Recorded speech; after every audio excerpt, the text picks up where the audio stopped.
golongane Habib Taufik, anak-anak ini ku meksa nanggene keluarga Kyai Idris. Moro dikai kertas ngono lho, Gus. Dikon tanda tangan. Ono matrene bisa. Ya nggegetno ati asline. Ya perlu ada perlawanan, Gus. Ya kan? Wali Songo bukan Asegaf, Wali Songo bukan Syihab, Wali Songo bukan Semir, Wali Songo bukan Ali Idrus, Wali Songo bukan Bin. Ya. Selesai meneh. Rungkat semakin rungkat Pak Alawi. Fitnah semakin tambah ketok. Nakobah Wali Songo akan mematangkan pendalaman manuskrip ke Yunan dan ke Pakistan. Karena ternyata manuskrip yang ada di Pakistan, Yunan, Uzbekistan itu mencatat Wong NU kudu cerdas, kudu pinter, ya. Aja sampai goblok kayak golongane wong muhibin. Ya, ojo goblok-goblok kayak wong muhibin. Kudu pinter, kudu cerdas. Aku sing tanggung jawab. bagaimana perjalanan kronologi daripada perpindahan leluhur Wali Songo kemudian sampai datang ke Indonesia menyebarkan agama Islam di Indonesia. Ini masih ada dan masih tercatat.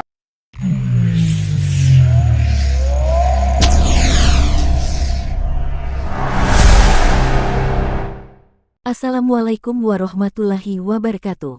Selamat datang di Tinta Nusantara. Di sini saya akan berbagi video-video masih seputar tentang nasab para habaib di Indonesia yang diteliti oleh Kiai Haji Imaduddin Usman Al-Bantani. Yuk kita tonton sampai selesai video-videonya biar tidak salah faham ya. Arab Saudi membatalkan nasab Ba'alawi. Semoga dengan penjelasan ini kita bisa faham dan semoga bermanfaat dan barokah amin. Tapi jangan lupa subscribe dan like channel ini, supaya tidak ketinggalan video-video terbaru dari Tinta Nusantara. Kami dari channel Tinta Nusantara minta maaf apabila video ini menyinggung perasaan Anda. Terima kasih telah menonton video ini. Saran dan kritikan Anda saya tunggu. Selamat menyaksikan. Arab Saudi membatalkan nasab Ba'alawi. Kiai Haji Muhammad Abbas Bili, pengasuh Ponpes Nahdlatul Ummah, Buntet, Cirebon mengaku tidak kaget dengan temuan Kiai Haji Imaduddin Usman terkait terputusnya nasab Ba'alawi. Kiai keturunan Sunan Gunung Jati, yang juga suriat Rasul atau keturunan Nabi Muhammad SAW itu mengaku sudah mengetahui bahwa nasab Ba'alawi terputus sejak muda dan diberitahu ayahnya. Gus Abbas mengatakan, dulu sejak zaman abad ke-8, Imam Fakhruddin Al-Rasyid sudah menyatakan, Sayyidina Ahmad tidak memiliki seorang anak yang bernama Abdullah.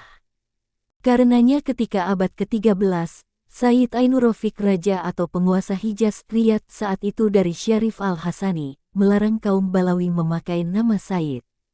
Kenapa melarang? Karena beliau raja. Karena sebelumnya sudah ada kajian, saat itu sudah ada polemik, sudah ada ketetapan, katanya di kanal YouTube Sayyid Zulfikar Basyaiban, dikutip Kamis, tanggal 8 Juni tahun 2023. Kemudian yang terbaru dari salah satu, Nakobah Asrof yang ada di Mesir, itu salah seorang Syarif, Al-Hasani, ada mengatakan, membatalkan nasab Ba'alawi, dengan catatan-catatan secara ilmiah. Beliau seorang nasabah, dari nasabakoh yang ada di Mesir. Kesimpulannya, itu nasab Ba'alawi, dari beberapa faktor yang sudah saya jelaskan, katanya, batilun goiru sahihun, sudah batil goiru sohun lagi, ujarnya. Artinya apa? Kalaupun ada perdebatan, itu karena apa? Menurut mereka para nasabah yang ada di internasional, khususnya nasabatul asrof khususnya di Irak ataupun di Mesir, adanya nasab menyambung Ba'alawi adalah klaim sepihak, terangnya. Dari Ba'alawinya, atau ulama yang ada hubungan emosional dengan Ba'alawi, seperti yang dikemukakan Kiai Haji Imaduddin Usman, katanya. Menurutnya, memang itu ada benarnya, karena yang berpendapat begitu bukan hanya Kiai Haji Imaduddin, dari dulu sudah ada. Saya juga waktu kecil sudah tahu, sudah dikasih tahu sama abah saya. Ba'alawi itu terputusnya di Amtolut bin Ubaidillah, saya dari muda sudah tahu. Sebelum viral masalah ini, itu sudah ada masalah, katanya. Jadi artinya, Gus Abbas menyarankan tidak usah debat dengan Kiai Haji Imaduddin, debat dengan semuanya. Termasuk dengan Syarif Ainur Rafiq, Nakobatul Asrof yang ada di Messi, yang ada di Irak dan lainnya, Imam Fakhruddin Ar-Rasyid itu, ini masalah ilmiah. Ketika ilmiah itu diutarakan, berarti Anda kurang ajar sama ulama ini. Bukan. Namanya Abah Lutfi, Habib Ali Kuitang, Habib Umar bin Hafiz, itu mereka ulama besar, mereka itu waliullah, tidak berkurang karomahnya, meski nasabnya tidak nyambung, ucapnya. Mereka itu tetap orang alim, yang patut kita meminta karomahnya, barokahnya. Meminta anugerah-anugerah Allah, pungkasnya. Nasab batil Ba'alawi yang mengaku keturunan Nabi Muhammad SAW. Memberantas nasab-nasab palsu yang menisbahkan diri kepada Nabi Muhammad SAW hukumnya fardu kifayah. Ia termasuk dalam kategori amar ma'ruf nahi munkar. Haram bagi para ulama untuk mendiamkan terjadinya pengakuan nasab seseorang atau sekelompok manusia yang menisbahkan diri sebagai keturunan Nabi Muhammad SAW dengan dusta. Karena yang demikian itu termasuk istiqor bihaqi al-Mustafa, merendahkan hak Nabi Muhammad SAW. Imam Ibnu Hajar al-Haytami berkata, seyogyanya bagi setiap orang mempunyai kecemburuan terhadap nasab mulia Nabi Muhammad SAW dan mendobitnya, memeriksanya, sehingga seseorang tidak menisbahkan diri kepada nasab Nabi Muhammad SAW, kecuali dengan sebenarnya. Sawaik al-Muriqoh, 2/537. Membongkar nasab-nasab palsu kepada Nabi Muhammad SAW telah dilakukan ulama-ulama masa lalu. Seperti yang dilakukan Ibnu Hazm al-Andalusi dan Imam Tajuddin as-Subki dalam membongkar kepalsuan nasab Bani Ubaid yang mengaku sebagai keturunan Nabi Muhammad SAW. Begitu pula yang dilakukan Al-Hakim An-Naisaburi yang membongkar kepalsuan nasab Abu Bakar Ar-Razi yang mengaku keturunan Muhammad bin Ayub Al-Bajali. Begitu pula dilakukan oleh Ats-Zabi yang membongkar kepalsuan nasab Ibnu Dihyah Al-Andalusi. Demikian juga Ibnu Hajar Al-Asqalani yang membongkar kepalsuan nasab Syekh Abu Bakar Al-Qummi. Usulu wa Qawaid fi Kasfi Mudai Al-Saraf, 11. Wajib bagi ulama yang mengetahui batalnya nasab seseorang yang menisbahkan dirinya kepada nasab Nabi Muhammad SAW untuk menyebarkannya kepada orang lain. Syekh Ibrahim bin Qasim berkata, dan tidak boleh bagi seorang alim menyembunyikan ilmunya dalam bab ini, nasab, maka amanah dalam ilmu dan membongkar tercampurnya nasab adalah bagian dari amar ma'ruf dan nahi munkar. Usulu wa Qawaid fi Kasfi Mudai Al-Saraf, 13. Imam Malik bin Anas berkata, barang siapa yang bernisbah kepada keluarga Nabi, yakni dengan batil maka ia harus dipukul dengan pukulan yang pedih dan diumumkan serta dipenjara. Usulu wa Qawaid fi Kasfi Mudai Al-Saraf, 9. Ditulis oleh Kiai Haji Imaduddin Usman Al-Bantani, Ketua Komisi Fatwa MUI Banten, dan pengurus LBM PBNU. Kiai Imaduddin itu membongkar nasab Ba'alawi bukan yang lain. Polemik nasab Ba'alawi ramai banget dibahas di WhatsApp grup baik grup Nahdlatul Ulama, NU, atau grup umum. Rata-rata generasi muda NU setuju kalau nasab Ba'alawi itu bukan keturunan Kanjeng Nabi Muhammad SAW. Ini menurut penulis yang mengikuti paparan para tokoh dan kiai NU milenial atau gus-gus yang sering muncul di YouTube. Mereka jumlahnya tak terhitung banyak sekali berseliweran di kanal YouTube dan platform media sosial lainnya. Nasab Ba'alawi sudah dibongkar oleh Kiai Imaduddin Usman Al-Bantani dengan tesis yang datanya diambil dari berbagai kitab, fakta sejarah dan sumber lainnya. Ini masalah nasab atau darah keturunan, kita fokus pada darah keturunan Bani Ba'alawi apakah tersambung dengan Kanjeng Nabi Muhammad SAW. Menurut Kiai Imaduddin kaum Ba'alawi nasabnya tersambung pada Ubaidillah. Sudah dijelaskan secara ilmiah oleh Kiai Imaduddin bahwa nasab Habib Ba'alawi khususnya yang ada di Indonesia bukan sebagai keturunan Rasulullah Muhammad SAW karena Ubaidillah yang mereka sebut sebagai anak Ahmad bin Isa, ternyata setelah diteliti tidak terkonfirmasi dalam kitab-kitab nasab sezaman dengan mereka. Sebenarnya masalah kontroversi nasab sudah dijawab oleh Kiai Imaduddin baik dalam bentuk tulisan atau ceramah secara langsung.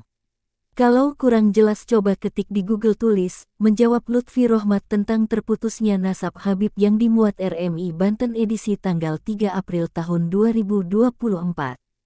Penulis berusaha memberikan pencerahan kepada pembaca, bahwa Kiai Imad itu meneliti masalah nasab Ba'alawi bukan akhlak dan kemuliaan kaum Ba'alawi, catat itu. Masalah nasab itu rujukannya apakah ada hubungan darah dengan seseorang yang menjadi kakek moyangnya. Kiai Imad merujuk pada data yang ada di kitab, fakta sejarah dan disempurnakan dengan tes genetika, DNA.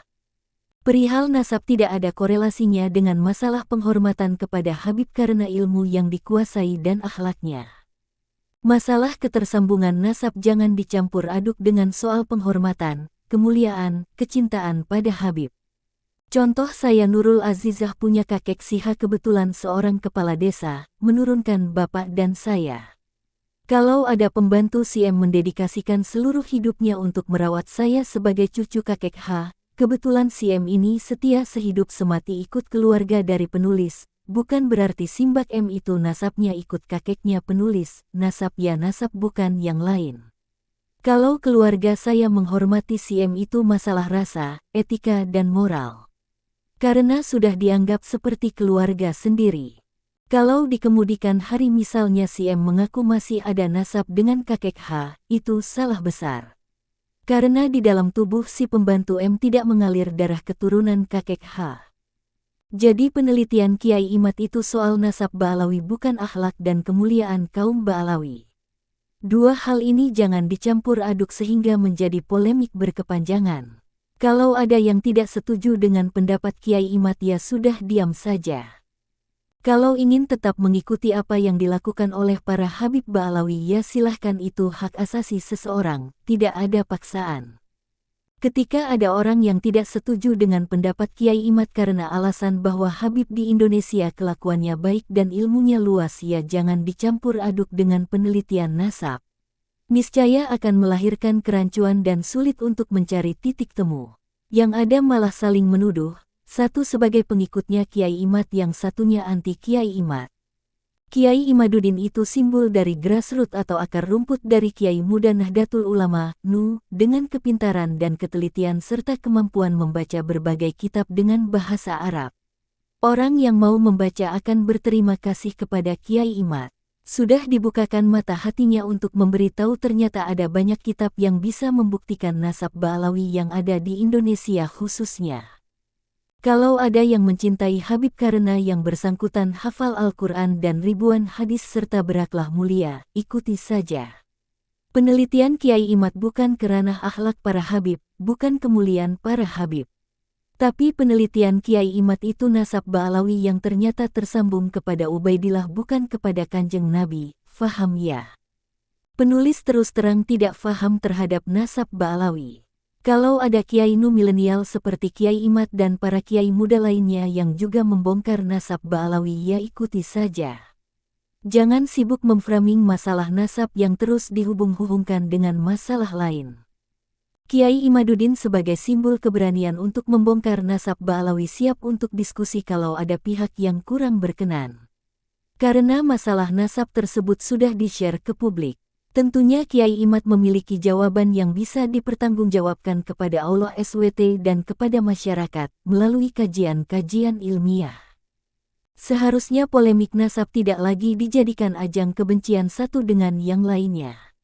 Alasannya apa kalau benci dengan Kiai Imad? Lawang beliau hanya meneliti nasab Ba'alawi kok dihubungkan dengan masalah lainnya yang tentu tidak relevan dengan penelitian Kiai Imad. Kalau di kalangan ulama sepuh nu masih ada yang pro dan kontra terhadap penelitian Kiai Imad ya silahkan saja, karena beda pendapat itu diperbolehkan. Yang lucunya ada seseorang tokoh di kalangan pengurus PBNU yang tidak percaya kepada penelitian Kiai Imad kemudian mencari pembenaran sendiri, ya silahkan.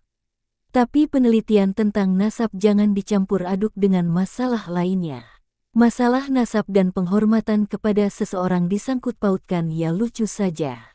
Inilah yang menjadi polemik nasab tidak pernah selesai. Penulis Nurul Azizah, penulis buku Muslimat Nu militan untuk NKRI. Mudahnya melontarkan tuduhan demi membela polemik nasab Ba'alwi. Sebuah artikel yang ditulis oleh seorang yang mengaku cendekiawan yang dimuat di beberapa website dengan judul "Stop Rasisme Nasab", yang menurut penulis, isinya hanyalah pembelaan terhadap Ba'alwi dalam status mereka sebagai zuriyah Nabi Muhammad SAW dan menyudutkan kelompok yang meneliti yakni Kiai Haji Imaduddin Usman yang mempertanyakan secara data ilmiah, pustakan dan DNA akan kesahihan nasab Ba'alwi yang selama ini dipublikasikan sebagai nasab yang paling sahih sedunia. Sebagaimana klaim ini diwariskan secara turun-menurun semenjak ratusan tahun yang lalu. Beberapa bulan lalu, beliau telah menuliskan artikel yang panjang dan berupaya untuk menyudahi konflik nasab Ba'alwi, meskipun upayanya itu gagal dan tidak membawa efek apapun. Karena tulisannya sama sekali tidak menyentuh substansi yang dibicarakan oleh Kiai Haji Imaduddin dan terkesan memaksakan orang lain agar mempercayai nasab Ba'alwi sebagai zuriyah Nabi Muhammad SAW. Dan tulisan itu juga sudah penulis sanggah, meskipun sampai saat ini tidak ada reaksi dan sanggahan lagi sedikitpun. Poin-poin dari artikel yang berjudul "Stop Rasisme Nasab" tersebut ialah: pertama, ukuran kebenaran adalah banyaknya pengikut. Ia bercerita bahwa di Malang, ada acara hail seorang Habib yang dihadiri oleh ribuan orang, yang tentunya salah satunya ialah ia sendiri. Kemudian berkesimpulan, polemik nasab yang berlangsung hampir 1 tahun ini tidak ada pengaruh sedikitpun kepada masyarakat. Apa benar demikian? Benarkah bahwa barometer kebenaran adalah banyaknya pengikut? Kala Firaun yang sangat banyak pengikutnya maka ia merupakan pemegang kebenaran. Tentu ini adalah logika yang tidak tepat dan tidak benar. Beliau pun pasti tahu tentang sebuah makalah, para ulamanya umat Nabi Muhammad SAW itu seperti para nabi Bani Israel. Memangnya jumlah keseluruhan Bani Israel saat itu berapa sampai segitu banyak nabinya? Dan pengikut dari masing-masing nabi terdahulu berapa banyak? Tentu ia sudah tahu jawabannya. Jika statementnya di atas benar, dan tidak memiliki pengaruh apa-apa di masyarakat, lalu kenapa beberapa PCNU di Jawa Barat dan Jawa Tengah, seperti PCNU Sesolo Raya yang mencakup beberapa kabupaten kota, PCNU Wonogiri, dan PCNU Garut malah meyakini Ba'alwi bukan sebagai keturunan Nabi Muhammad dan justru mendukung kajian ilmiah Kiai Haji Imaduddin tentang nasab Ba'alwi, atau jangan-jangan beliau tidak mendengar informasi tersebut. Kedua, tuduhan banyaknya pemotongan teks kutipan dan interpretasi yang salah, sehingga analisa berpikirnya pun menjadi salah. Jika tuduhan itu benar, tinggal disampaikan saja ke publik. Kami warga NU yang tidak tahu apa-apa jika dibandingkan dengan seorang kiai yang menjadi pejabat ketua bidang keagamaan tentu pengetahuannya sangat luas dan bijak. Tapi, kami tahu bahwa setiap tuduhan harus mendatangkan bukti. Jika tuduhan tidak disertai dengan bukti, maka itu hanyalah tuduhan kosong belaka. Seperti Ba'alwi yang mengaku-ngaku sebagai keturunan Nabi Muhammad, harusnya mereka yang mendatangkan bukti kesuriatan mereka, bukan sebaliknya menuntut orang lain untuk mendatangkan bukti ulama mana yang telah membatalkan nasab Ba'alwi. Penulis rasa ini adalah logika sederhana yang mudah dipahami oleh masyarakat awam seperti penulis, dan beliau pasti sangat memahami ini. Ketiga, bersandar kepada kitab yang tidak sedang membahas anak-anaknya Ahmad bin Isa, dan menggunakan kitab-kitab yang tidak relevan dan asal comot. Lagi-lagi ini adalah tuduhan yang tidak berdasar. Tapi bolehlah saya melontarkan pertanyaan kepadanya, sebutkan nama kitab yang secara khusus membahas anak-anak Ahmad bin Isa, penulisnya siapa dan ditulis tahun berapa. Penulis sangat memerlukannya. Namun jangan sampai menyebut nama-nama kitab di abad ke-9, 10, bahkan 14 Hijriyah, karena masyarakat sudah mulai mengetahui bagaimana polesan-polesan dan rajutan-rajutan sejarah yang dilakukan oleh para sejarawan Ba'alwi atau muhibin mereka. Atau jangan-jangan ia pun belum membacanya. Keempat, menolak kitab sezaman dalam pengitsbatan nasab, dan jika kaidah itu digunakan maka nasab Syekh Abdul Qadir pun akan batal. Jika tidak sependapat dengan teori kitab sezaman, maka itu hak Bapak. Tapi jangan kemudian menghalang-halangi orang lain untuk menggunakan teori itu. Teori itu sudah dijelaskan oleh para ulama-ulama nasab, dan saya yakin beliau belum membacanya, atau sengaja tidak membacanya. Padahal sudah dijelaskan di dalam tulisan penulis sebelumnya. Jika merunut sejarah tokoh-tokoh Ba'alwi, seperti Muhammad bin Ali, Sohib Mirbat, ia tokoh historis atau tokoh fiktif. Penulis tidak menemukannya di dalam buku-buku sejarah eksternal Ba'alwi di masanya, padahal beliau itu seorang imam, tokoh pertama penyebar mazhab Syafi'i di kota Mirbat. Kok penulis tidak menemukannya, malah penulis temukan nama yang sama dengan lakop yang berbeda, yaitu Muhammad bin Ali Al-Qoli. Dan jika ditelaah kitab-kitab sejarah Balwi, Al-Qoli malah berguru kepada Muhammad Sohib Mirbat. Padahal sebelum kedatangan Muhammad Al-Qoli, kota Mirbat dikenal sebagai kota yang penduduknya bukan orang yang terpelajar, jangankan menjadi orang yang terpelajar, mengetahui dasar-dasar agama saja tidak. Jadi kitab-kitab sejarah Balawi mengambil sumber dari mana bahwa Muhammad Sohib Mirbat adalah gurunya Al-Qoli. Atau hanya rajutan dan tenunan yang dilakukan oleh sejarawan-sejarawan Ba'alwi, khususnya dari kalangan Ba'alwi kontemporer. Adapun nasab Syekh Abdul Qadir Al-Jailani yang ditolak oleh Ibnu Anibah, itu bukan karena konsekuensi dari persyaratan kitab sezaman, tetapi karena ada sesuatu antara Ibnu Inabah dengan Syekh Abdul Qadir, yang penjelasannya dapat kita bisa buka di komentar Syekh Abdurrahman Majid Al-Qoroja atas kitab Umdatut Tholib. Jadi jangan mengada-ngada, dengan tuduhan kitab sezaman adalah bikinan Kiai Haji Imaduddin Usman, jangan dong Pak, karena barangkali Bapak yang ngopinya kurang kental. Kelima, keturunan Wali Songo tidak pernah dicatat. Terkait hal ini sebetulnya dapat dikonfirmasikan ke masing-masing Suriyah Wali Songo. Tanyakan saja kepada mereka punya catatan atau tidak. Jangan kemudian ketika yang dipertanyakan data ilmiah nasab Ba'alwi, lalu direspon malah dengan cara menyerang Suriyah Wali Songo. Bantu dulu Ba'alwi untuk menjawab 12 pertanyaan Kiai Haji Imaduddin yang sampai saat ini belum terjawab. Keenam, yang menentang pandangan Kiai Imad pasti salah, meskipun Rais Am PBNU. Kesimpulan ini juga salah, tidak sesuai dengan kenyataan. Kami berbicara tentang data, kitab-kitab sejarah, nasab, baik internal atau eksternal, bahkan yang manuskrip pun kami telaah. Namun dari sekian banyak kitab yang ditelaah, kami justru menemukan data nasab Ba'alwi semakin rancu dan semakin gelap. Kami menduga bahwa hal yang seperti ini juga dilakukan oleh Rais Am. Ternyata dugaan ini salah. Apakah sekelas beliau tidak melakukan hal yang sama, sehingga berstatemen, Imam Ubaidillah difitnah, berarti orang-orang yang selama ini mencari kebenaran tentang nasab Ba'alwi dianggap para pelaku fitnah. Padahal kami sudah menggali banyak data, tapi hanya membuahkan tuduhan fitnah. Tentu hal ini sangat menyayat hati, seakan tidak dihargainya keilmuan, pengetahuan, dan sebuah sikap yang tidak mencerminkan sikap yang seharusnya. Maka wajar jika sekelas Rais Am pun mendapatkan reaksi dari sana-sini, yang diantaranya adalah dari penulis sendiri.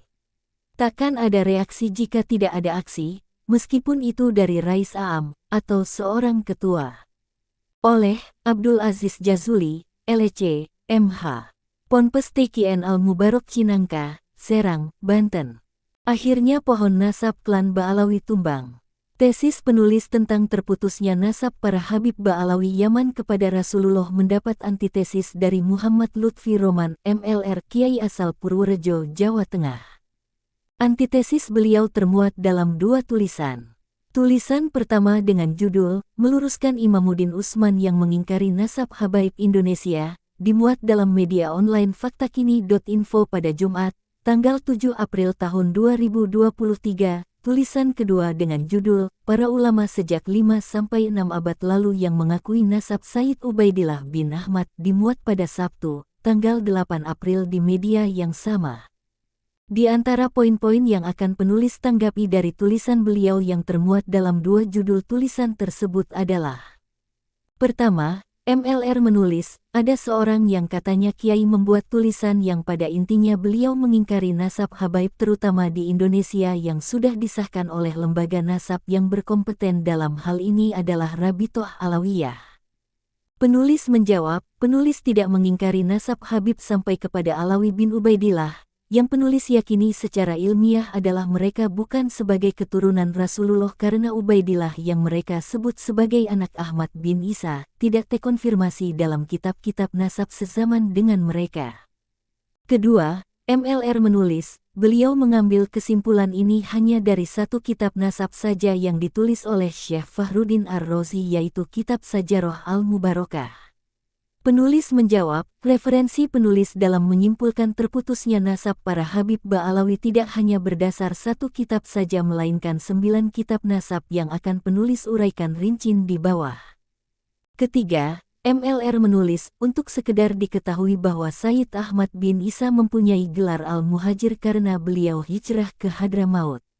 Penulis menjawab, tidak ada kitab-kitab nasab mutabar yang menyebutkan bahwa Sayyid Ahmad bin Isa pindah ke Hadramaut, maka tidak ada gelar Al-Muhajir bagi Ahmad bin Isa.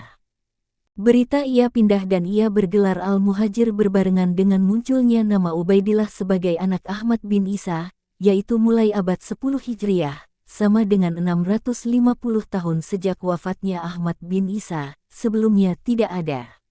Muncul pertama kali dalam kitab Tuhfatu Tholib Bimarifati Men Yantasibu ila Abdillah wa Abi Tholib, karya Sayyid Muhammad bin Al-Husain As-Samarqandi, wafat 996.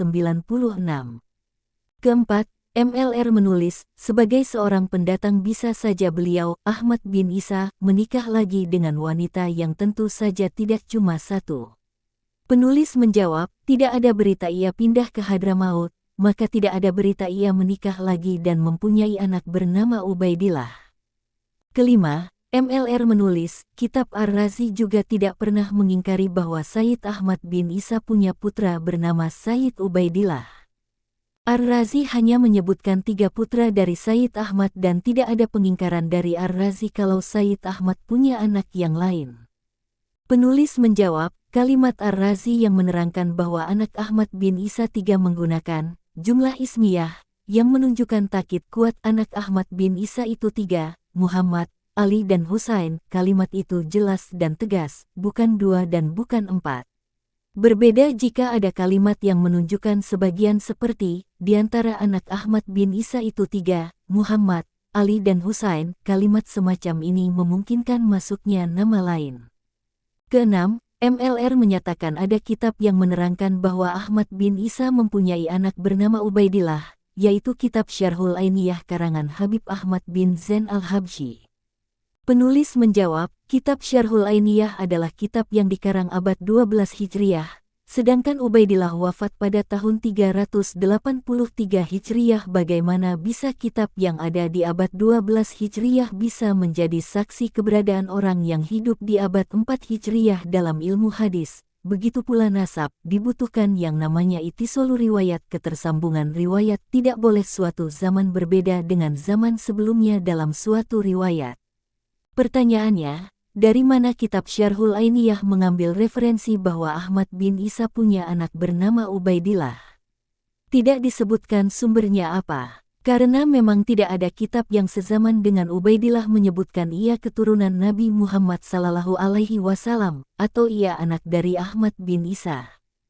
Ketujuh, MLR menulis, para ulama sejak 5-6 abad lalu yang mengakui nasab Sayyid Ubaidillah bin Ahmad.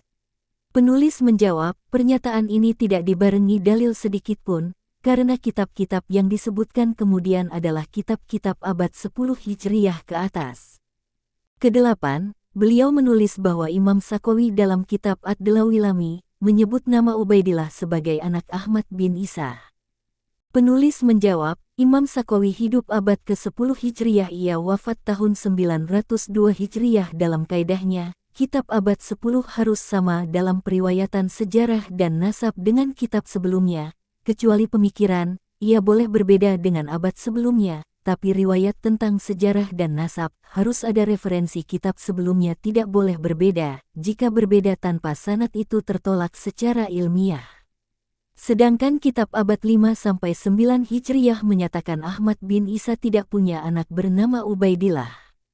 Kesembilan, beliau menulis bahwa Ibnu Hajar al-Haytami dalam kitab Mu'jam, Imam Abu Salim al-Maghrib dalam kitab Bahjatul Mafahir fi Marifatin Nasab Ali al-Fahir, Imam Ibnu Imad Asy-Syafi'i dalam Syazaratuz Zahab, Imam Abdurrahman bin Muhammad al-Khotib dalam kitab Al-Jauharus Syafaf fi Fadoili wa Manakibi Asadah al-Asraf. Menurut beliau semuanya ulama ini menyebutkan bahwa Ahmad bin Isa mempunyai anak bernama Ubaidillah.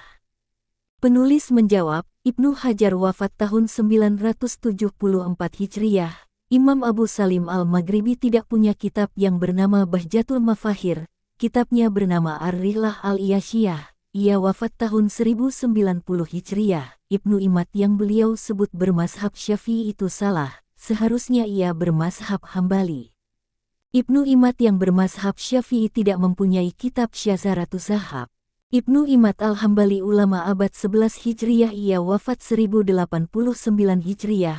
Imam al-Khotib ulama abad 9 Hijriyah. Ia wafat tahun 855 Hijriyah, namun MLR tidak menyebutkan ibarah kitab ini seperti apa, jadi belum bisa dipercaya. Dalam kaidahnya, kitab abad 9-10 Hijriyah harus sama dalam periwayatan sejarah dan nasab dengan kitab sebelumnya, kecuali pemikiran, ia boleh berbeda dengan abad sebelumnya, tapi riwayat tentang sejarah dan nasab harus ada referensi kitab sebelumnya, tidak boleh berbeda. Jika berbeda tanpa sanad itu tertolak secara ilmiah. Sedangkan kitab abad 5-9 Hijriyah menyatakan Ahmad bin Isa tidak punya anak bernama Ubaidillah. Kesimpulan, bahwa tulisan MLR itu belum bisa menjawab tesis bahwa nasab para Habib Ba'alawi itu terputus. Dan menurut penulis mereka tidak sah mengaku keturunan dari Nabi Muhammad SAW. Di bawah ini penulis akan terangkan sebuah pembahasan mendetail tentang Ahmad bin Isa, apakah betul ia mempunyai anak bernama Ubaidillah dan mempunyai cucu bernama Alawi. Para Habib Ba'alawi. Keluarga Ba'alawi atau para Habib di Indonesia datang pada sekitar tahun 1880 Masehi dari Yaman sampai tahun 1943 sebelum kedatangan Jepang. Historiografi etnis Arab di Indonesia, Miftahul Taubah, Journal Multicultural of Islamic Education, volume 6, halaman 132. Di Indonesia, mereka kebanyakan tidak melakukan asimilasi dengan penduduk lokal. Dari itu maka mereka dapat dikenali dengan mudah dari marga-marga yang diletakkan di belakang nama mereka, seperti Assegaf, Alatas, Al-Idrus, bin Syihab, bin Smith dan lainnya. Mereka mengaku sebagai keturunan Nabi besar Muhammad SAW. Menurut mereka, mereka adalah dari keturunan keluarga Ba'alawi. Ba'alawi sendiri adalah rumpun keluarga di Yaman yang dimulai dari datuk mereka yang bernama Alawi bin Ubaidillah. Nasab Alawi menurut mereka kepada Nabi Muhammad SAW adalah sebagai berikut. Alawi, wafat 400 Hijriyah, bin Ubaidillah wafat 383 Hijriyah, bin Ahmad wafat 345 Hijriyah, bin Isa An-Nakib wafat 300 Hijriyah, bin Muhammad An-Nakib wafat 250 Hijriyah, bin Ali Al-Uraidi wafat 210 Hijriyah, bin Jafar Al-Sadiq wafat 148 Hijriyah, bin Muhammad Al-Bakir wafat 114 Hijriyah, bin Ali Zainal Abidin wafat 97 Hijriyah, bin Sayyidina Husain wafat 64 Hijriyah, bin Siti Fatimah Az-Zahra wafat 11 Hijriyah, binti Nabi Muhammad SAW wafat 11 Hijriyah. Tahun wafat yang penulis sebutkan tersebut penulis ambil dari sebuah artikel yang berjudul Inilah Silsilah Habib Rizik Syihab. Keturunan ke-38 Nabi Muhammad, https://artikel.rumah123.com inilah tanda hubung silsilah tanda hubung Habib tanda hubung Rizik tanda hubung Syihab tanda hubung keturunan tanda hubung ke tanda hubung 38 tanda hubung Nabi tanda hubung Muhammad tanda hubung 124800 kurung siku tutup. Sayangnya nasab seperti di atas tersebut tidak sah dan batal karena tidak terkonfirmasi dengan sanad yang mutasil tersambung dalam kitab-kitab nasab primer yang mutabar dari generasi ke generasi. Kesimpulan seperti itu bisa dijelaskan karena kitab-kitab nasab yang ditulis berdekatan dengan masa hidupnya Alawi bin Ubaidillah sampai abad ke-10 Hijriah tidak mencatat namanya. Ibnu al-Mubarak berkata, "Sanad bagiku termasuk dari agama, jika tanpa sanad maka setiap orang bisa berkata apapun." Hr. Muslim. Alawi bin Ubaidillah tidak disebut sebagai keturunan Rasulullah. Alawi bin Ubaidillah yang disebut sebagai leluhur para Habib ini tidak terbukti sebagai keturunan Nabi Muhammad SAW. Mengapa demikian?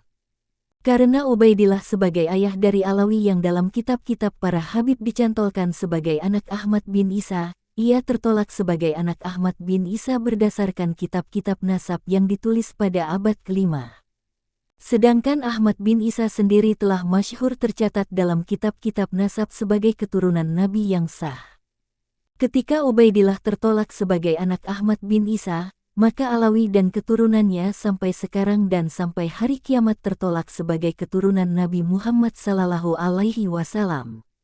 Kenapa harus kitab abad ke-5 yang menjadi rujukan? Karena Alawi bin Ubaidillah wafat pada tahun 400 Hijriah, ayahnya, Ubaidillah, wafat pada tahun 383 Hijriah, dan Ahmad bin Isa wafat pada tahun 345 Hijriah. Maka dalam kitab-kitab nasab abad ke-5 itulah dilihat apakah betul Ahmad bin Isa mempunyai anak bernama Ubaidillah dan mempunyai cucu bernama Alawi. Ternyata setelah diadakan penelusuran, penelitian dan pengkajian disimpulkan bahwa penisbatan Ubaidillah sebagai anak Ahmad bin Isa tertolak oleh kitab-kitab nasab yang ditulis berdekatan dengan masa hidupnya Ubaidillah. Sedangkan kitab-kitab nasab yang ditulis pada suatu masa, tidak bisa dianggap sahih jika tidak memiliki referensi dari kitab-kitab sebelumnya. Di bawah ini keterangan beberapa kitab nasab mutabar yang menjadi rujukan para nasabah ahli nasab dunia dalam mengurut nasab keturunan Nabi Muhammad SAW. Pertama, Kitab Tahzibul Ansab wa Nihayatul Alkab yang dikarang Al-Ubaidili, wafat 437 abad 5 ketika menerangkan tentang keturunan Ali Al-Uraidi tidak menyebutkan nama Alawi dan ayahnya, Ubaidillah. Ia hanya menyebutkan satu anak dari Ahmad al-Abah bin Isa yaitu Muhammad. Kutipan dari kitab tersebut seperti berikut ini. Dan Ahmad bin Isa an-Nakib bin Muhammad bin Ali al-Uraidi diberikan gelar An-Nafat, sebagian dari keturunannya adalah Abu Ja'far al-A'ma, yang buta, Muhammad bin Ali bin Muhammad bin Ahmad, ia buta di akhir hayatnya, ia pergi ke Basrah menetap dan wafat di sana. Dan ia mempunyai anak. Saudaranya di Al-Jabal Gunung juga mempunyai anak. Tahzibul Ansab wa Nihayatul Alqab, Markas Komputer Ulum Islami, halaman 176-177. Al-Ubaidili, pengarang kitab Tahzibul Ansab ini, hidup satu masa dengan Alawi dan satu masa pula dengan ayahnya yaitu Ubaidillah. Menurut kitab Lisan Al-Mizan karya Ibnu Hajar Al-Asqalani, Al-Ubaidili wafat pada tahun 436 atau 437 Hijriah. Berarti hanya 36 atau 37 tahun setelah wafatnya Alawi pada tahun 400 Hijriah. Ditambah dalam kitab tersebut dikatakan umur Al-Ubaidil mencapai 100 tahun, berarti Al-Ubaidili lahir pada 336 per 337 Hijriah. Dan Ubaidillah yang merupakan ayah Alawi wafat pada tahun 383, maka ketika Ubaidillah ini wafat Al-Ubaidili sudah berumur 47 tahun, dan ketika wafatnya Alawi, Al-Ubaidi sudah mencapai umur 60 lebih, tentunya pengetahuan dan kebijaksanaannya sudah mencapai derajat sikoh. Ditambah disebutkan dalam kitab yang sama Al-Ubaidi ini selama hidupnya sering mengunjungi banyak negara seperti Damaskus, Mesir, Tabariyah, Baghdad dan Mosul. Seharusnya Al-Ubaidili, ketika menerangkan keturunan Ahmad bin Isa ia mencatat nama Alawi sebagai cucu Ahmad bin Isa dan Ubaidillah sebagai anak Ahmad bin Isa, tetapi ketanyaannya Al-Ubaidili tidak menyebutkannya. Kenapa? Karena memang dua nama ini tidak ditemukan sebagai anak dan cucu Ahmad bin Isa. Apalagi seperti yang disebutkan Habib Abu Bakar bin Ali al-Masyhur dalam kitabnya Al-Imam Ahmad al-Muhajir, bahwa Ahmad bin Isa ini adalah seorang imam. Tentunya jika seorang imam, maka akan dikenal khalayak ramai, bukan hanya pribadinya tapi juga anak-anaknya dan cucu-cucunya, tetapi kenyataannya, ulama yang semasa hidup dengan Alawi, yaitu Al-Ubaidili, tidak menyebut Alawi sebagai cucu Ahmad bin Isa. Kedua, Kitab Al-Majdi fi Ansabi Tholibin karya Sayyid Syarif Najmuddin Ali bin Muhammad Al-Umri An-Nasabah, wafat 490 ketika menerangkan tentang keturunan Isa bin Muhammad An-Nakib. Ia menyebutkan bahwa keturunan dari Ahmad Al-Abah bin Isa ada di Baghdad, yaitu dari Al-Hasan Abu Muhammad Ad-Dalal Al-Adawri bin Muhammad bin Ali bin Muhammad bin Ahmad bin Isa. Sama seperti Al-Ubaidili, Al-Umri tidak menyebut nama Ubaidillah dan Alawi sebagai anak dan cucu dari Ahmad bin Isa. Kutipan lengkapnya seperti di bawah ini. Dan Ahmad Abul Qasim Al-Abah yang dikenal dengan Al-Nafat, karena ia berdagang minyak nafat sejenis minyak tanah. Ia mempunyai keturunan di Baghdad dari Al-Hasan Abu Muhammad Ad-Dalal Al-Adawri di Baghdad. Aku melihatnya wafat di akhir umurnya di Baghdad. Ia anak dari Muhammad bin Ali bin Muhammad bin Ahmad bin Isa bin Muhammad An-Nakib bin Ali Al-Uraidi. Al-Majdi fi Ansabi Tholibin, Al-Umri, Maktabah Ayatullah Usma Al-Marashi, tahun 1442 halaman 337. Kedua kitab abad 5 ini sepakat tidak ada nama Ubaidillah sebagai anak Ahmad dan Alawi sebagai cucu Ahmad. Ketiga, Kitab Muntakilatut Tholibiyah karya Abu Ismail Ibrahim bin Nasir Ibnu Tobatoba, wafat 400-an, yaitu sebuah kitab yang menerangkan tentang daerah-daerah lokasi perpindahan para keturunan Abi Tholib, menyebutkan bahwa keturunan Abi Tholib yang ada di Roy adalah Muhammad bin Ahmad An-Nafat. Seperti diketahui bahwa keturunan Nabi juga sekaligus adalah keturunan Ali bin Abi Thalib. Kutipan kitab Muntakilatut Tholibiyah tersebut sebagai berikut. Di kota Roy, ada keturunan Abu Tholib bernama Muhammad bin Ahmad An-Nafat bin Isa bin Muhammad Al-Akbar bin Ali Al-Uraidi. Keturunannya Muhammad bin Ahmad ada 3, Muhammad, Ali dan Husain.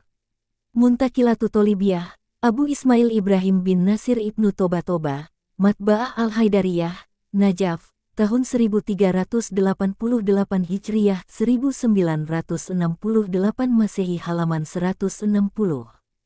Dari kutipan itu Ahmad bin Isa disebutkan mempunyai anak bernama Muhammad, sama seperti kitab Tahzibul Ansab dan kitab Al-Majdi. Abad kelima, konsisten berdasarkan 3 kitab di atas bahwa tidak ada anak Ahmad bin Isa bernama Ubaidillah, dan tidak ada cucu Ahmad bin Isa bernama Alawi, padahal penulisnya semasa dengan Ubaidillah dan Alawi. Lalu siapa Alawi bin Ubaidillah ini yang nanti keturunannya mengaku cucu Nabi Muhammad sallallahu alaihi wasallam? Sebelum itu mari kita lihat terlebih dahulu kitab yang lain, mungkin ada nama Ubaidillah disebut anak Ahmad bin Isa. Kitab Asy-Syajarah Al-Mubarakah karya Imam Al-Fahru Razi, wafat 604 Hijriyah, menyatakan dengan tegas bahwa Ahmad bin Isa tidak mempunyai anak bernama Ubaidillah. Kutipan dari kitab itu sebagai berikut. Adapun Ahmad Al-Ab maka anaknya yang berketurunan ada 3, Muhammad Abu Ja'far yang berada di kota Roy, Ali yang berada di Ramallah, dan Husain yang keturunannya ada di Naisaburi. Al-Syajarah Al-Mubarakah, 127. Dari kutipan di atas Imam Al-Fahru Razi tegas menyebutkan bahwa Ahmad Al-Ab bin Isa hanya mempunyai anak 3 yaitu Muhammad, Ali dan Husain. Ahmad Al-Ab tidak mempunyai anak bernama Ubaidillah. Dari ketiga anaknya itu, semuanya, menurut Imam Al-Fahru Razi, tidak ada yang tinggal di Yaman. Imam Al-Fahru Razi, penulis kitab Al-Syajarah Al-Mubarakah, tinggal di kota Roy, Iran, di mana di sana banyak keturunan Ahmad Al-Ab dari jalur Muhammad Abu Ja'far. Tentunya informasi tentang berapa anak yang dimiliki oleh Ahmad Al-Ab ia dapatkan secara valid dari keturunan Ahmad yang tinggal di kota Roy. Dalam kitabnya itu Imam Al-Fahru Razi dengan tegas menyebutkan nama anak Ahmad Al-Abah bin Isa hanya 3. Dan tidak ada nama anak Ahmad bin Isa yang bernama Ubaidillah, apalagi cucunya yang bernama Alawi. Sampai pengarang kitab ini wafat tahun 604 Hijriyah, sudah 259 tahun dihitung mulai dari wafatnya Ahmad bin Isa, tidak ada riwayat, tidak ada kisah, tidak ada kabar bahwa Ahmad bin Isa pernah punya anak yang bernama Ubaidillah dan cucu yang bernama Alawi. Siapa mereka berdua yang kemudian diberitakan oleh anak keturunannya sebagai cucu Nabi Muhammad Sallallahu Alaihi Wasallam? Sebelum menjawab siapa Ubaidillah dan Alawi, mari kita lihat kitab nasab abad ke-7 Hijriah. Kitab Al-Fahri fi Ansabi Talibin karya Azizuddin Abu Tholib Ismail bin Husain Al-Marwazi, wafat 614, menyebutkan yang sama seperti kitab-kitab sebelumnya, yaitu bahwa tidak ada anak Ahmad bin Isa bernama Ubaidillah, dan tidak ada cucunya yang bernama Alawi. Kutipan lengkapnya sebagai berikut. Sebagian dari mereka keturunan Isa an-Nakib adalah Abu Ja'far Al-A'ma, yang buta, Muhammad bin Ali bin Muhammad bin Ali bin Muhammad bin Ahmad Al-Abah. Ia punya anak di Basrah, dan saudaranya di Al-Jabal di kota Qum. Ia punya anak. Al-Fahri fi Ansabi Tholibin, Sayyid Azizuddin Abu Tholib Ismail bin Husain Al-Mawarzi, Tahqiq Sayyid Mahdi Ar-Rojai, H. 30. Sampai abad ke-7 ini tidak ada nama anak Ahmad yang bernama Ubaidillah dan pula tidak ada cucu Ahmad bernama Alawi dan tidak pula disebutkan Ahmad bin Isa punya keturunan di Hadramaut Yaman. Kitab abad ke-8 Hijriah. Kitab Al-Ashili fi Ansabi Tholibin karya Sofiyuddin Muhammad Ibnu Et-Tohtoki Al-Hasani W. 709H, sama seperti kitab sebelumnya tidak sama sekali menyebut ada nama Ubaidillah sebagai anak Ahmad. Tidak pula ada nama Alawi sebagai cucu Ahmad. Kutipan lengkapnya seperti berikut ini. Dan dari keturunan Ahmad bin Isa an-Nakib adalah Al-Hasan bin Abi Sahal Ahmad bin Ali bin Abi Ja'far Muhammad bin Ahmad Al-Ashili fi Ansabi Tholibin, Et-Tohtoki, Tahqiq Sayyid Mahdi Ar-Rojai, H. 212. Sampai penulis kitab ini wafat tahun 709 Hijriah. Terhitung sejak wafatnya Ahmad bin Isa di tahun 345 Hijriah. Sudah 364 tahun berlalu tidak ada kabar, tiada cerita, tiada kisah dan tiada riwayat bahwa Ahmad bin Isa mempunyai anak bernama Ubaidillah dan mempunyai cucu bernama Alawi, dan satu lagi, tidak ada kabar pula bahwa Ahmad bin Isa ini hijrah ke Hadramaut Yaman, sebagaimana ia dijuluki kemudian pada ratusan tahun setelahnya sebagai Al-Muhajir, orang yang berpindah. Riwayat itu diada-adakan kemudian tanpa sanad. Pencangkokan pertama nasab Ahmad bin Isa bin Muhammad an-Nakib. Lalu setelah 385 tahun ada nama baru muncul. Tapi bukan Ubaidillah, ia adalah Abdullah yang disebut sebagai anak Ahmad bin Isa. Ia disebut bukan dalam kitab nasab tapi dalam sebuah kitab yang berbicara tentang sejarah para ulama dan para raja di Yaman. Kitab itu bernama Kitab Al-Suluk fi Tabaqat Al-Ulama wa Al-Muluk karya Al-Qotli Abu Abdillah Bahaudin Muhammad bin Yusuf bin Yakub, wafat 730/731-732. Jelas sekali nama Abdullah ini bukan Ubaidillah, karena memiliki keturunan yang berbeda dengan klaim Ba'alawi sekarang. Dalam kitab ini memang muncul pula nama Ba'alawi, namun nama-nama yang disebutkan dari keluarga Ba'alawi masa kitab ini sama sekali berbeda dengan nama-nama yang disebutkan oleh kitab karangan Ba'alawi masa kemudian. Dan kitab ini tidak menyebut sama sekali nama Alawi bin Ubaidillah. Ini pencangkokan pertama nasab Nabi Muhammad Sallallahu Alaihi Wasallam dari jalur Ahmad bin Isa bin Muhammad an-Nakib, yaitu yang dilakukan oleh keluarga Ba'alawi Banil Jadid. Nama Alawi dan Ubaidillah masih tidak muncul berbalut kehampaan. Dalam kitab nasab yang ditulis awal abad ke-9 nama Abdullah pun belum ada. Ini sangat logis. Kitab nasab yang ditulis oleh ulama nasab tentu tidak mungkin sembarangan memasukkan nama yang tidak jelas dalam rumpun keluarga Nabi Muhammad Sallallahu Alaihi Wasallam. Yang demikian itu berbeda dengan kitab sejarah. Penulis sejarah meriwayatkan dalam kitabnya nasab tokoh yang ditulis sesuai pengakuannya. Ia tidak terlalu menuntut kesahihannya, karena kesahihan nasab itu nanti bisa dikenali dan diuji oleh bidang yang lebih spesifik, yaitu bidang nasab. Sejarah hanya menulis sesuai pengakuan tokoh, karena pengakuan itu bagian dari sejarah pula. Benar atau tidaknya sangat mudah dibuktikan dalam sanad nasab yang ditulis setiap generasi dalam kitab-kitab nasab. Dalam kitab Umdatut Tholib fi Ansabi Ali Abi Tholib karya Ibnu Anbah, wafat 828, juga tidak disebutkan bahwa Ahmad bin Isa mempunyai anak Ubaidillah dan punya cucu yang bernama Alawi. Kutipan lengkapnya seperti berikut ini. Sebagian dari keturunan Muhammad An-Nakib adalah Ahmad Al-Ataj bin Abi Muhammad Al-Hasan Ad-Dalal bin Muhammad bin Ali bin Muhammad bin Ahmad bin Isa Al-Akbar. Umdatu Tholib fi Ansabi Ali Abi Tholib, Ibnu Anbah, halaman 225. Sampai awal abad 9 ini tidak disebutkan nama Ubaidillah sebagai anak Ahmad bin Isa, tidak pula disebutkan ada cucunya bernama Alawi. Seperti juga tidak disebutkan bahwa Ahmad bin Isa hijrah ke Hadramaut Yaman. Tidak ada. Nama Abdullah muncul kembali pada abad ke-9 dinisbahkan sebagai anak Ahmad bin Isa. Kitab itu bernama Kitab An-Nafah Al-Anbariyah karya Muhammad Katzim bin Abil Futuh Al-Yamani Al-Musawi, wafat 880.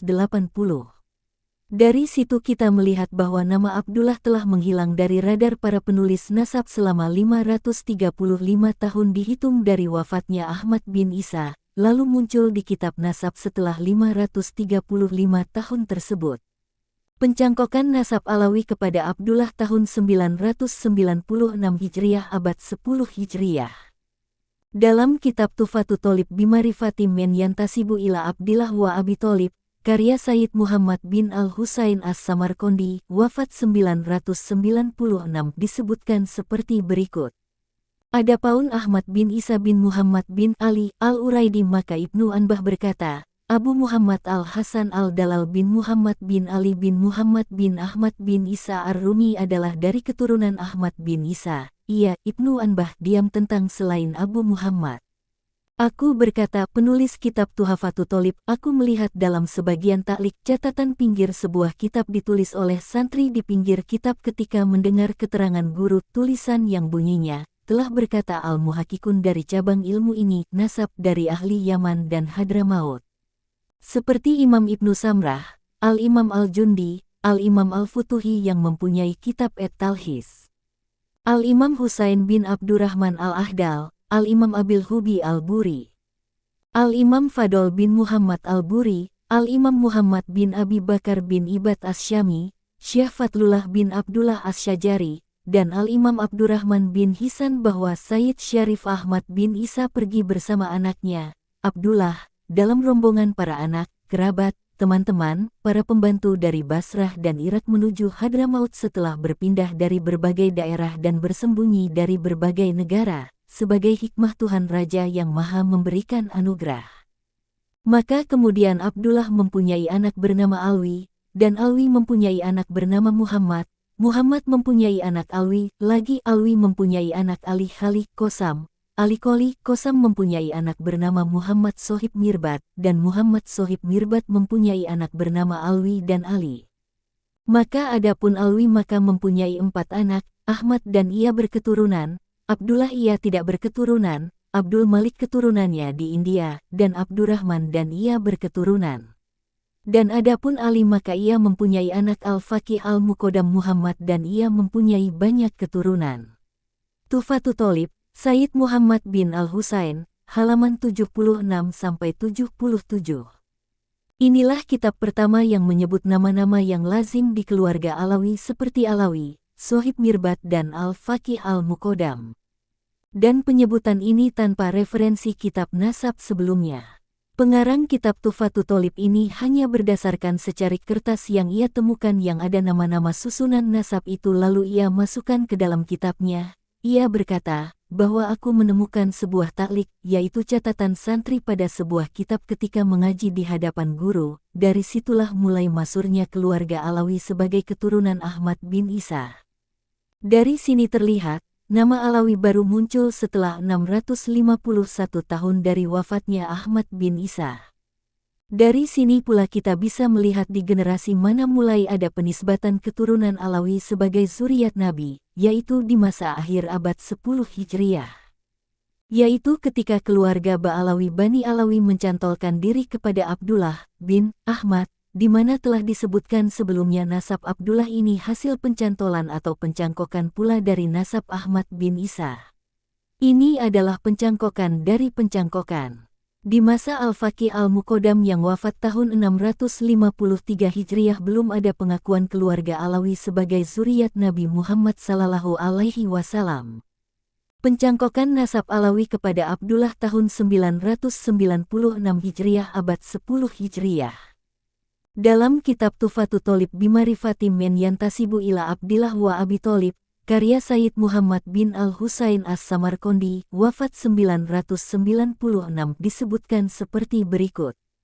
Adapun Ahmad bin Isa bin Muhammad bin Ali Al-Uraidi, maka Ibnu Anbah berkata, Abu Muhammad Al-Hasan Al-Dalal bin Muhammad bin Ali bin Muhammad bin Ahmad bin Isa Ar-Rumi adalah dari keturunan Ahmad bin Isa. Ia, Ibnu Anbah, diam tentang selain Abu Muhammad.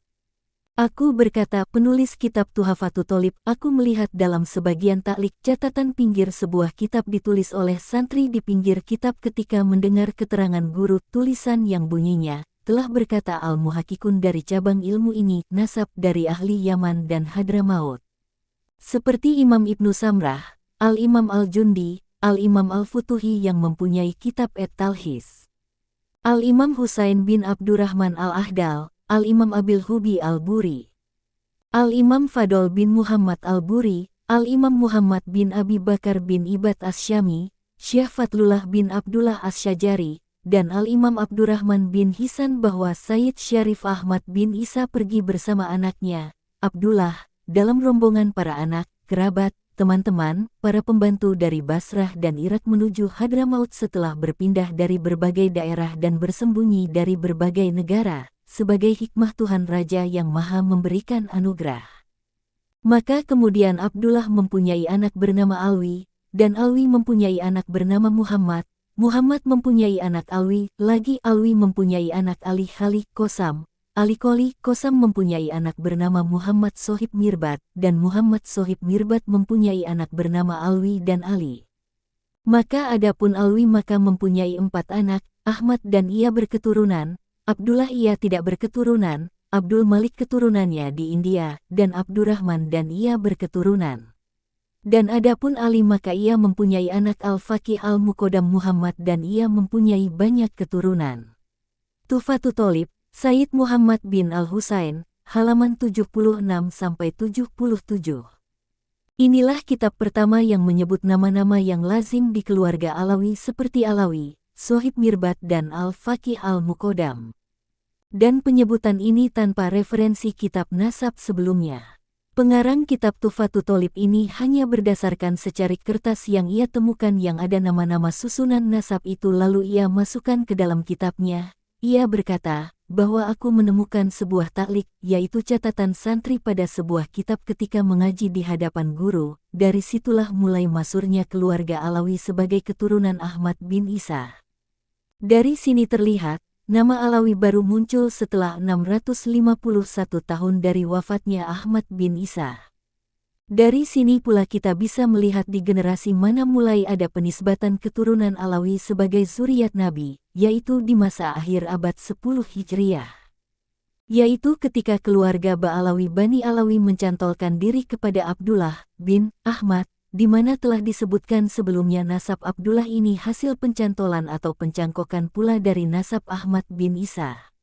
Ini adalah pencangkokan dari pencangkokan. Di masa Al-Faqih Al-Muqaddam yang wafat tahun 653 Hijriah belum ada pengakuan keluarga Alawi sebagai zuriat Nabi Muhammad Sallallahu Alaihi Wasallam.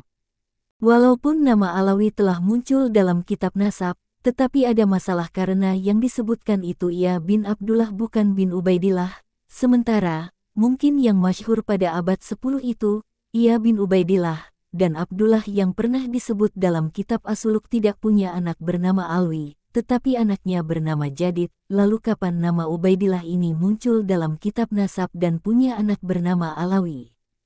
Nama Ubaidillah muncul di kitab-kitab nasab yang ditulis keluarga Alawi pada waktu kemudian. Seperti kitab Syamsus Zahirah karangan Syekh Abdurrahman Al-Masyhur, wafat 1320 Hijriah, Nubzat Latifah karangan Zainal Abidin bin Alwi Jamalul Lail, wafat 1235 Hijriah, Ukudul Almas karangan Alwi bin Thohir Al-Haddad, 1382 Hijriah, Hikmatul Asyirah 1384H, ringkasan Syamsus Zahirah, karangan Ahmad bin Abdullah As-Segaf. Kesimpulan. Berdasarkan data-data ilmiah yang penulis sebutkan di atas, penulis menyimpulkan bahwa menurut takaran ilmiah keluarga Habib Ba'alawi tertolak secara ilmiah sebagai keturunan Nabi Muhammad SAW, karena keluarga ini bernisbah kepada Ahmad bin Isa setelah 651 tahun dari wafatnya Sayyid Ahmad bin Isa tanpa sanad. Kitab-kitab yang ditulis terdekat dengan masa Sayyid Ahmad bin Isa tidak mengkonfirmasi adanya Alawi dan Ubaidillah sebagai cucu dan anak dari Ahmad bin Isa.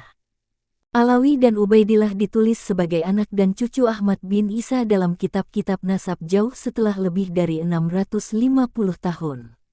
Tentunya aneh jika orang yang tidak ada dikenal sebagai keturunan Ahmad bin Isa lalu kemudian setelah 651 tahun disebut sebagai keturunannya tanpa sanad yang tersambung, mutasil. Kedudukan riwayat nasab semacam Ba'alawi ini dalam ilmu hadits masuk dalam kategori maudhu palsu. Masyhurnya penyebutan Ba'alawi masa kini tahun 1444 Hijriyah sebagai keturunan Nabi tidak bisa dijadikan pegangan kesahihan nasab mereka. Seperti sebuah hadits yang masyhur di tengah-tengah masyarakat belum tentu hadits itu sahih. Tentu pengakuan yang sudah berjalan selama 448 tahun itu, mulai dari ditulisnya kitab An-Nafah, dilanjut kitab-kitab lainnya dari keluarga mereka, dan masifnya penyebaran melalui tulisan, ceramah dan media sosial yang dilakukan, menjadikan doktrin itu menjadi masyhur dan istifadloh. Tetapi syuhroh wal istifadoh, jika bertentangan dengan data primer menjadi tidak berguna, ia tidak dapat menjadi patokan kesahihan. Mengenai panggilan Habib apakah boleh disematkan kepada bukan keturunan Rasulullah? Jawabannya, para keturunan Nabi dalam sejarah disematkan panggilan Sayyid atau Syarif, sedangkan panggilan Habib itu panggilan khas untuk keturunan Alawi bin Ubaidillah Yaman dan bukan panggilan khas keturunan Nabi. Jadi siapa saja boleh dipanggil Habib jika ia senang mendengar panggilan itu. Wallahu a'lamu bi hakikatil hal. Ditulis oleh Kiai Haji Imaduddin Usman Al-Bantani, Ketua Komisi Fatwa MUI Banten, dan pengurus LBM PBNU. Editor Didin Syahbudin. Seputar penelitian ilmiah Kiai Haji Imaduddin Usman tentang nasab Habib. Beliau Kiai Imad dengan kesibukannya yang luar biasa tapi mampu di sela-sela waktunya mengarang lebih dari 20 kitab yang luar biasa. Dalam dunia akademis tidak berlebihan jika ini melampaui sebuah disertasi dan layak bergelar di atas profesor dan S3. Beliau juga terpilih menjadi Ketua Komisi Fatwa MUI Prof Banten. Artinya dari sekian cendekiawan yang ada beliau dianggap paling layak dan tabahur ilmunya. Dalam kaitan viralnya nasab Habib, banyak yang belum memahami substansi yang dipermasalahkan Kiai Imad. Yang sejatinya beliau dan tentunya segenap warga NU sangat mencintai Rasulullah SAW. Beliau adalah penulis dan pemikir, penelaah kitab-kitab yang tentunya sudah menguasai betul disiplin ilmu yang sangat diperlukan seperti Nahwu Shorof, Balagoh, mantik, tarikh dan lain-lain, di mana hal ini tidak diragukan dan sangat bisa dipertanggungjawabkan. Artinya pendapat beliau bukan berangkat dari nafsu atau tujuan negatif, namun dilatar belakangi penelitian ilmiah tentang nasab ini yang kemudian mengarah pada terputusnya nasab Ubaidillah pada Ahmad bin Isa. Maka hasil penelitian itu bisa benar bisa salah, beliau pun tidak merasa yang paling benar. Masih ada kemungkinan salah jika ada penelitian tandingan yang mementahkan pendapatnya. Namun lucunya mengapa banyak yang marah-marah dan menuduh Kiai Imad sesat bahkan dijuluki dengan kata-kata yang sangat tidak pantas, nastagfirullah. Beliau tidak membenci habaib, beliau pasti memuliakan habaib, beliau akan sangat takzim pada habaib, itu sangat tidak diragukan. Namun dalam hal ini sedikit ada catatan bahwa siapapun sepanjang ada dalam takwa dan ilmu maka akan dinaikkan derajatnya oleh Allah Subhanahu wa Ta'ala, bukan sebaliknya. Kesimpulan dari tulisan singkat ini, jangan ada kemarahan, jangan ada caci maki, jangan ada adu domba. Selamatkan para habaib dan zuriyah Rasulullah dari orang-orang yang mengaku habib. Jika tidak setuju, buatlah penelitian ilmiah yang otentik, kredibel, faktual yang memang menyatakan bahwa Ubaidillah adalah putra dari Ahmad bin Isa. Jangan kemudian mengarahkan hasil penelitian beliau ke arah yang lain. Setelah menyimak, bertanya dan berdialog panjang langsung dengan beliau dari jam 20.30 pukul 23 waktu Indonesia Barat, Minggu, tanggal 16 April tahun 2023 di Ponpes Al-Rautlah Kabupaten Serang dalam acara silaturahmi Kiai dan segenap pengurus RMI PCNU Kabupaten Serang, maka bisa disimpulkan metode penelitian beliau terkait nasab Habib ini. Yang pertama, metodologi penelitian Kiai Haji Imaduddin terkait nasab Habib ini adalah kuantitatif, dari data menuju teori dan objeknya adalah kajian pustaka. Pustaka yang ditelaah adalah menggunakan redaksi bahasa Arab dan untuk bisa memahaminya hanya yang sudah menguasai ilmu gramatika bahasa Arab, yang terutama nahwu sorof dan balaghah setidaknya harus hafal Alfiyah, Jawahirul Maknun, Ukudul Juman dan kitab-kitab lainnya. Juga harus paham betul ilmu mantik, ilmu tarikh dan disiplin ilmu lainnya. Artinya penelitian ini levelnya sangat tinggi dan hanya bisa dilakukan oleh orang-orang yang berilmu tinggi. Jika belum hafal Alfiyah lalu seenaknya saja membantah belum levelnya, atau belum mampu bisa baca kitab kuning apalagi mengarang kitab dengan redaksi bahasa Arab yang sesuai dengan gramatikanya, juga belum kelasnya. Namun tentu siapapun boleh berpendapat sepanjang argumentasinya bisa dipertanggungjawabkan secara ilmiah. Hanya saja kualifikasi itu penting untuk menjadi tolak ukur keilmuan seseorang yang berpendapat. Yang kedua, penelitian beliau bukan hanya satu kitab, tapi semua kitab tarikh, nasab yang ada. Artinya teori yang beliau tetapkan berdasarkan data-data dari pustaka tersebut tidak sembarangan dan jelas sumbernya. Bukan tuduhan, halusinasi atau bahkan niat kebencian. Data-data kitab pustaka yang otentik beliau baca seluruhnya, lalu dikomparasikan, dicocokkan, disesuaikan, lalu muncullah sebuah konklusi nasab Ubaidillah yang terputus kepada Ahmad bin Isa. Maka sekedar saran untuk yang akan membantah penelitian Kiai Haji Imaduddin Utsman ini setidaknya harus memenuhi beberapa kriteria. 1. Memahami dengan menyeluruh disiplin ilmu yang diperlukan seperti nahwu sorof, balaghah, mantik, fikih, usyul fikih, qawaidul fikih dan lain-lain. 2. Mampu membaca literatur kitab-kitab berbahasa Arab tanpa harokat bisa memahaminya dan juga mampu menerjemahkannya. 3. Penelitian tandingan juga harus dengan objek yang sama yaitu kajian pustaka. Mohon maaf jika ada kesalahan dalam tulisan ini. Ditulis oleh Kiai Abdul Hai Nasuki. Editor, Didin Syahbudin. Review total membongkar kedok klan Ba'alwi. Kilas balik klan Ba'alwi. Sangat perlu dan penting bagi kita untuk merefresh dan mereview tentang siapa itu klan Ba'alwi, yaitu migran Yaman yang di Nusantara ini paling getol menjual nasabnya ke Nabi Muhammad SAW melalui garis paternal ke Imam Hussein bin Ali. Sekaligus membedah perilaku arogan dan rasis mereka di dalam kesejarahan yang akhirnya sangat berpotensi menabrak ideologi bangsa Pancasila dan prinsip kebinekaan. Maka marilah kita kaji semua ulasan yang pernah membahas tentangnya. 1. Kami telah menulis tentang kegagalan nasab Ba'alwi kepada Nabi dari kajian genetika. 2. Kiai Imaduddin Utsman juga banyak membedah ketidaktersambungan nasab Ba'alwi dari kajian kitab nasab, dan hingga kini tidak ada yang bisa menghadirkan kitab sejaman apalagi keterputusan nasab mereka yang hampa selama 550 tahun. 3. Kami telah menulis dan membedah segala kejanggalan hijrahnya Sayyid Ahmad bin Isa dari Irak ke Yaman. 4. Kami juga menulis tentang tokoh-tokoh yang berhaplogrup YDNAGM 406 yang sama dengan Ba'alwi dan membuat makar serta kerusakan dalam sejarah. 5. Kiai Imaduddin juga telah menulis bagaimana klan Ba'alwi juga berusaha membuat makar di dalam kesejarahan Yaman dari masa ke masa.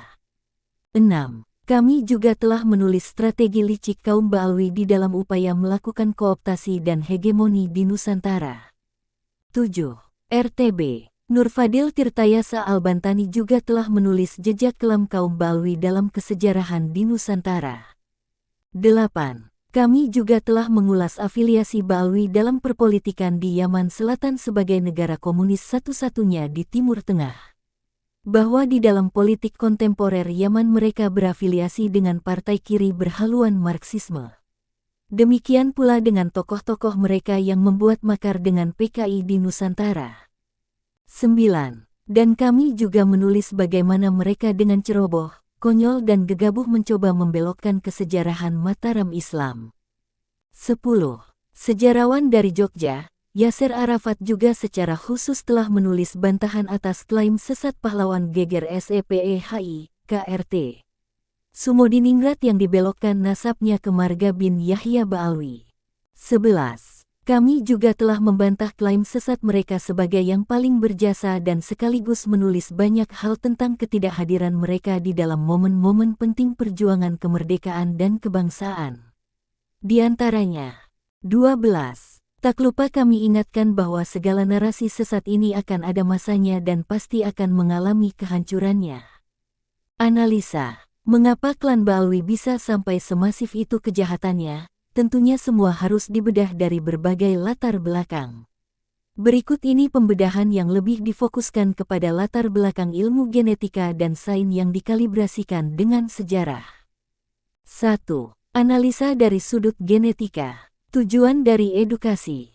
Semua tujuan dari edukasi kepada ajak bangsa ini adalah 1. Mencegah terjadinya perbudakan spiritual dan kapitalisasi agama kepada umat. 2. Memperingatkan para ulama sebagai penanggung jawab utama di dalam menjaga kesucian Nabi SAW. 3. Mengajak semua pihak untuk berpikir ilmiah.